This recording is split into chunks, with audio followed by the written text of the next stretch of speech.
we Seventh-day Adventists should encourage judging. When I say that we should, I mean exactly that. By definition, we have an obligation and a duty to judge others. We should be judging others, specifically their actions and words.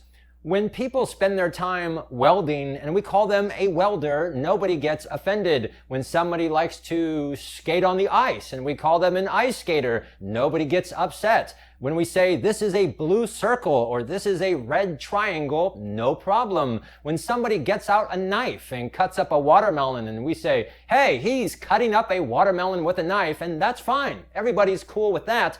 But when someone shoves steel pliers up into a woman's womb and rips the arms and legs off the unborn child, when the abortionist violently ends the life of that little boy or girl, Adventist pioneers called this child murder and infanticide, and suddenly Adventists, especially those in North America, get all upset and say, this is being judgmental. When people today say don't judge, what they mean is don't use accurate adjectives or adverbs to describe what is happening. Don't use nouns or verbs or any language that accurately describes what is taking place. When people say don't judge, they are trying to force you to describe reality as something other than what it really is. They want you to use false language to try to create a false impression of reality. In other words, they want you to lie. Notice the hypocrisy and double standards. They will stand in the pulpit on Sabbath morning and say that we need to preach the truth to all of the world, and then in the same breath tell you not to judge, not to describe abortion as it really is,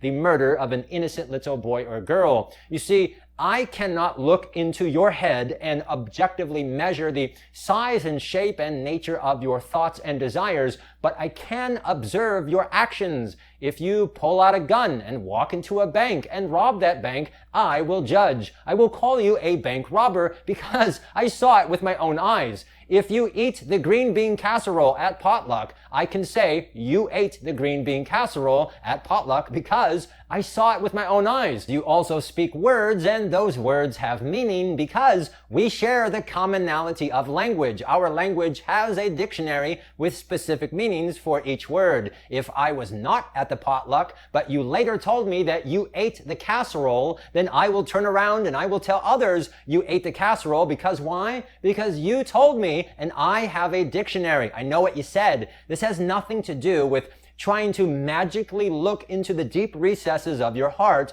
but everything to do with using accurate language. If the Adventist Church supported murdering children for mental health and someone says, hey, don't judge, this is completely absurd because you can literally read it for yourself right here in black and white, published by the General Conference. Accurate language is a necessity. Accurate language is a matter of life and death. Abortion in the Adventist Church has power because of 50 years of euphemisms and distortion and misleading language, and accurate language is the single greatest threat to this falsehood. You absolutely must judge. Judge strongly, judge constantly, and use accurate language to describe this reality. Always judge, never stop judging, and the moment that someone says to you, don't judge, that is the moment you need to judge even more because they are trying to perpetuate a lie and falsehood, and the lie and falsehood gains more power when you adopt their false language. That's why you will notice in my videos, and I strongly recommend this, you will notice in my videos that I constantly interchange the word abortion for killing children by abortion. Instead of saying that so-and-so supports abortion, I say so-and-so supports killing children by abortion, and then once the idea is established, just say so-and-so supports killing children because it's true. That is the reality, and the use of accurate language tends to provoke a different response. By the way, as I've explained in other videos, the most judgmental, the most extremist people within the Adventist Church are those people who support, justify, or excuse killing children. They literally want to give the death sentence to an innocent child who has done nothing wrong. And it's not a normal execution like, say, hanging or firing squad. No, it is physically dismembering those little children while they are still alive and violently torturing them to death. This is a savage a barbaric, bloody cruelty, and it is completely demonic. It doesn't matter. It does not matter. If you speak violence in civil tones, it is still violence. And I have learned repeatedly from experience that the people within our church who say, don't judge, these people are a bunch of wimps. They are so cowardly and so gutless, they cannot handle anyone or someone who pushes back and uses accurate language. They are very soft, very wimpy, very brittle, and very fragile. They rely entirely upon slander, mind manipulation, and fear porn. So when someone in the Adventist Church says that killing children should be legal, we should be responding to this the same way as if they claimed that rape should be legal or that child molestation should be legal. We should react with shock and horror and outrage and demand an immediate explanation. For example, Pastor Conrad Vine, the president of Adventist Frontier Missions, not once, but multiple times publicly tried to frame the murder of little children as a religious freedom issue for which the government should not get involved. And we should be reacting to this the same way as if he said that the government should not interfere with child molestation or rape. This is absurd.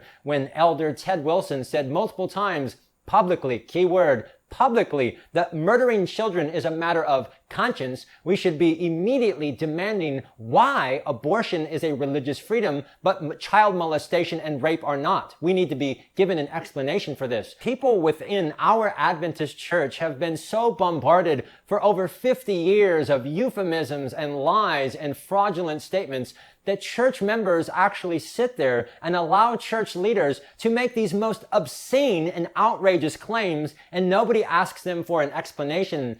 Child murder has become so normalized that people get more upset at me for asking these necessary questions than at the people who make these absurd claims themselves. And all of this is the result of people not judging and using accurate language. For the sake of truth, you absolutely must judge. Judge strongly, judge constantly, and use accurate language to describe reality. Always judge. Always judge. Never stop judging. Thank you for watching.